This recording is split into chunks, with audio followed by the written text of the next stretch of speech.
You ask Tiger to calculate. This deals with linear inequalities with one unknown.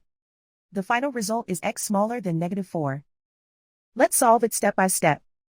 Isolate the x. Divide both sides by -36. Whenever you multiply or divide by a negative, reverse the inequality sign.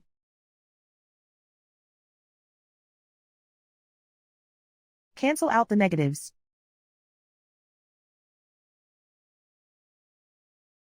Simplify the fraction.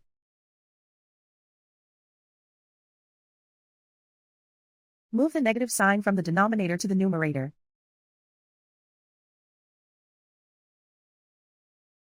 Find the greatest common factor of the numerator and denominator.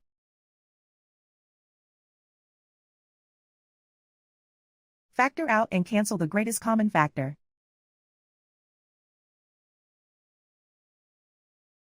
Plot the solution on a coordinate grid.